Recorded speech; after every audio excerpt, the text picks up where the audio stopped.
for tuning in. This is your instructor Joy. Thank you for your nice questions, comments, donations, and booking lessons with me. So this is the music that we're going to work on today.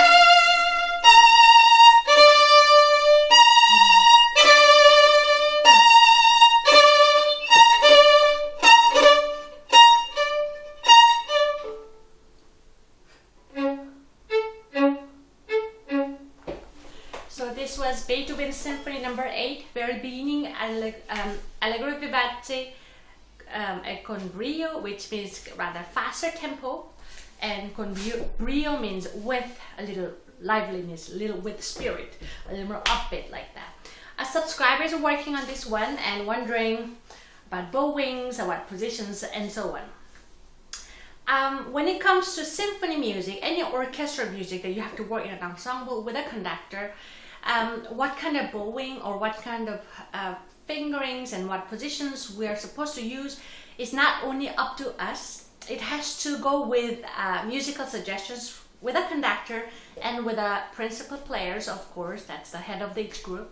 And also when we pick bowings, all principal players, whether concertmaster or principal of second violin group, have to, in my opinion, it's very important, have to keep in mind that all members, all section members are able to play, and sometimes same rhythm goes starting from first violin, then moves on second, viola, cello, and double bass, and make sure the concertmaster picks the right bowing that works for all string players, not just for the violin or not just for himself or herself. It's very important.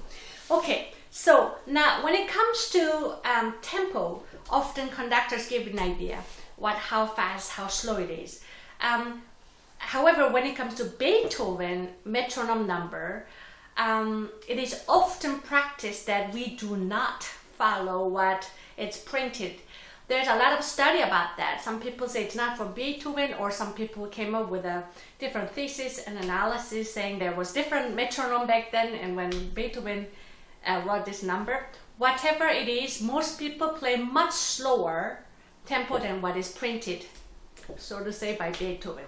Let's say here in the music it suggests in one, meaning we are doing one beat in one bar, one like a da da ba da ba da instead of 1 2 3 da da ba da ba, yeah.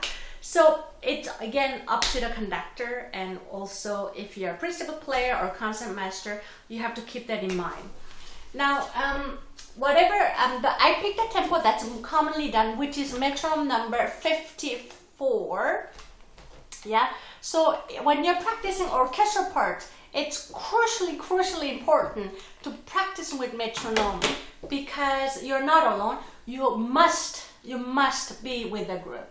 It's I think it would not be an exaggeration if I say in orchestral playing, number one priority should be rhythm. That's how important it is. So make sure you then other ones too. But you can be as beautiful as in tune, but you're alone, not working with a group. It's just waste. You have to be able to do with a group, being really metronomical. So I'm gonna just play through and then give them some idea. So printed music, often here it's slur, like, then often it's sounded with 2 up, then we do 2 ups again, then we slur, up again. What it does is, by giving a little 2 ups, it's giving a little upbeat, much like a little edgy, a little percussion-like kind of sound, like sorry.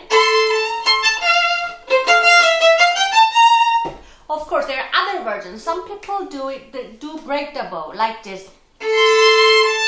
So it's one down bow and then up bow. In this case, because the open A gets play twice, there's unnecessary emphasis on A. So conductors may or may not like it, and you may have to see whether when you break the one, play once open A and then up bow without A, even though the note A is supposed to last longer. It's up to you. So you could, that would be second option. Yeah, in this case we would, as it comes, because you're already near the froth. That way you do downbeat with a down bow. Then you hear two ups. Yeah. The third option would be starting with the up bow, so that you do really long bow, and then you do spiccato near the froth, really as it sounds like this. From the tip, sorry. Then here you're at the froth.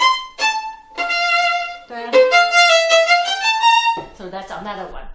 And then the second, then after clarinet plays, and you enter again, and the same theme. Or you could do, which I did, or you could do break the bow down, and then, or you up bow. Yeah, it's up to you. Okay, then there's second thing going on. There's a lot of dotted note happening here.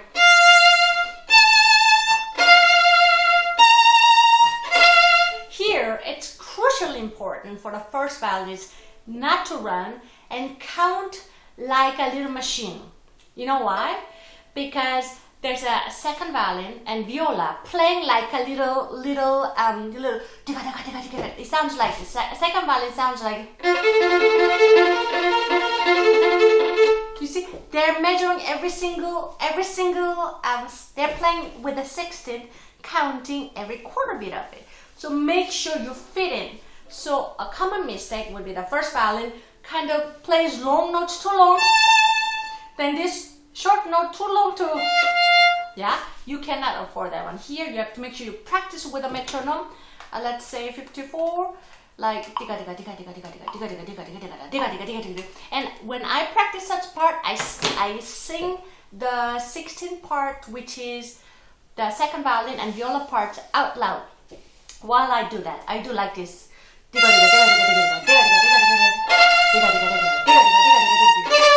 Yeah, so you want to do that, yeah. And once you start doing that one, there's a near the end, let's say from bar 24, 25, near the end of that one, because you play like two lines of this same rhythm, and at some point our mind gets a little lazy and we stop counting. So therefore, common mistakes of first violin is becoming a little sluggish, not so accurate with the rhythm. Make sure with a pencil, mark it, get their attention, somehow make sure that you remember to count. So till the end, yeah? Sorry.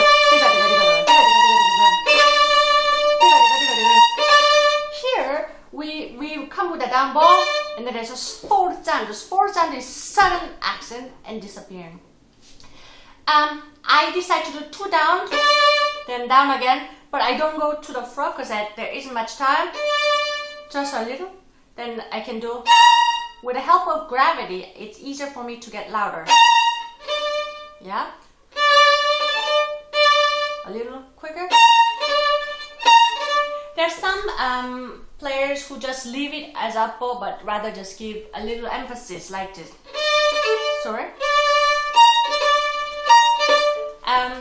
You could do that. I find it, because later, you will see later around bar 70, there's a rhythm coming again where you're supposed to do with a down bow. So I want to simulate that one, just kind of hinting people what is about to come. So even though two downs are a little hard, but it's a little more effective in my opinion.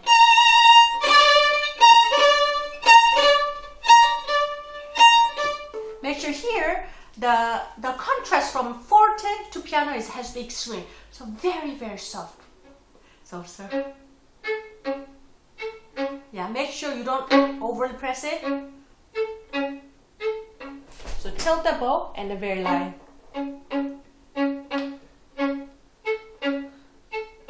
Of course, don't forget to allow violin to resonate and vibrate each note. Yeah. So symphony can be a lot of fun, especially Beethoven's symphony can be a lot of fun, and one learns so much because it also will give you tools if you want to play Beethoven string quartets too. I personally like specific conductors like Karajan. There's a great YouTube video about with Karajan, I believe with the London Orchestra. And there's also interesting historical recordings of Klemperer, and a little rather fast, but also interesting to hear the performance with Paavo Järvi and so on. So I hope you get to listen to all these great masters. Thank you for watching and hope to see you again. Bye bye.